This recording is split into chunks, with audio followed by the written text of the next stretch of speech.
Hey, hello! Dans cette vidéo, je vais vous expliquer comment je réalise les émotes animées pour Twitch.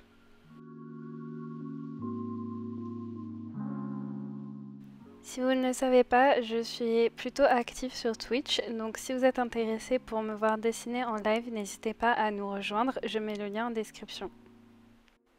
D'ailleurs, pour ceux qui me suivent sur Instagram ou sur les autres réseaux, vous êtes peut-être au courant que je vais commencer à dessiner un modèle VTuber. J'en avais parlé un petit peu dans la vidéo précédente, mais là du coup on est en train de réfléchir au design. Donc voici à quoi ressemble le design que l'on a actuellement. Il est voué à changer parce que pour l'instant on n'est pas sûr qu'on va garder exactement ce design, mais dans l'idée on voudrait animer un modèle entièrement via 2D Live Cubism, qui est un logiciel qui permet de faire de l'animation pour les VTubers.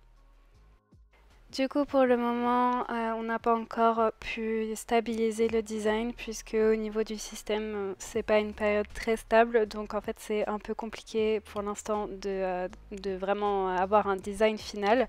Donc je préfère rester sur du PNG tubing.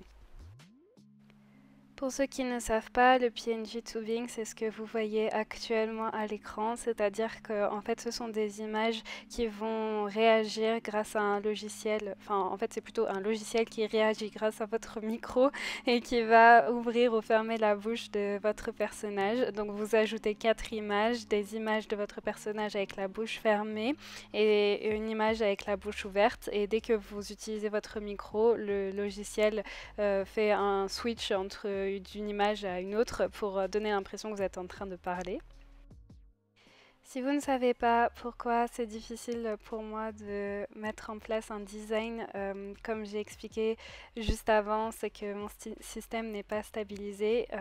Si vous ne savez pas de quoi je parle, j'ai le TDI, donc le trouble dissociatif de l'identité, et donc j'ai un système, je suis une personne multiple, et ce qui fait que du coup on voudrait avoir un design final qui représente le système et que tous les haltères seraient à l'aise à utiliser pour notre VTuber.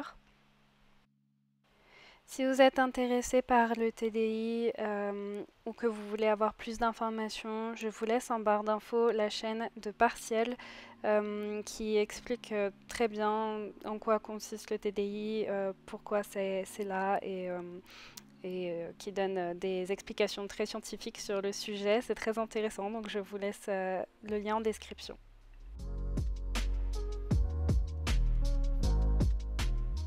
Avant de commencer à dessiner les emotes, je préfère toujours commencer par un sketch où je définis à peu près ce que j'aimerais avoir comme emote à la fin.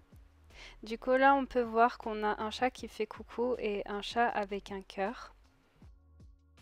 Je vais vous montrer juste après, mais en fait le chat qui fait coucou est une emote que j'ai décidé de garder, et le chat qui a un cœur, j'ai décidé de changer ce design parce qu'au final ça ne me plaisait pas. Donc du coup l'emote finale ne ressemble pas vraiment à ce sketch. Pour réaliser ces emotes, j'utilise Procreate, donc du coup je vais vous montrer comment faire sur Procreate pour créer des petites animations.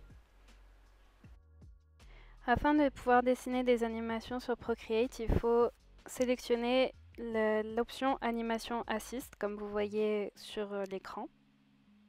Cette option vous montre la barre des calques en bas de l'écran.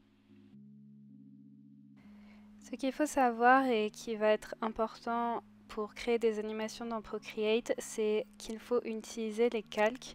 En effet, l'animation va se créer en fonction des calques que vous avez ajoutés à votre canevas. Sur cette image, on peut voir que en bas, il y a une barre qui représente en fait les calques que j'ai créés. Donc j'ai créé plusieurs groupes de calques en fait pour cette animation où j'ai dessiné les différents éléments et je les ai mis dans des groupes, mais ça je vais vous expliquer après pourquoi. Mais en gros, le concept c'est que pour chaque mouvement de la patte, j'ai créé un calque spécifique. La barre en bas, du coup, présente les calques qui sont visibles et qui sont pris en compte dans votre animation actuellement. On peut d'ailleurs voir qu'il y a cette ombre rouge quand l'animation n'est pas active. Ça montre en fait les calques précédents. D'ailleurs, là, je suis en train de vous montrer les settings. Et dans les settings, on peut décider du nombre de calques qu'on veut avoir à la seconde, qui défilent à la seconde. On peut décider du nombre de calques que l'on veut voir. Donc, c'est-à-dire ces calques, moi j'ai mis rouge pour que ça se voit bien. Mais en fait, combien d'autres calques je veux voir? Donc, j'ai déterminé que 3 c'était pas mal. Et on peut définir si l'animation doit faire du ping-pong, un one-shot ou plutôt une boucle. Donc moi je préfère mettre mes animations en boucle, mais après c'est vous qui voyez. Pour ces animations, donc c'est-à-dire les deux animations que j'ai réalisées ici, je savais que le corps du chat ne bougerait pas. Peut-être que la bouche allait bouger, c'est pour ça que j'ai fait des groupes regroupant les pattes et la bouche. Mais au final, j'ai décidé pour cette animation de n'utiliser que la patte. Le concept ici était donc de garder une base du chat qui serait toujours la même et juste avoir des calques spécifiques pour les pattes ou tous les éléments qui vont bouger dans l'animation. On peut voir ici la base de la seconde animation qui du coup est un chat avec un cœur qui grossit, enfin bref un cœur quoi, il est in love. Et dans le concept j'ai gardé la même idée, c'est-à-dire que la base du chat est la même et j'ai juste fait bouger les éléments sur les calques.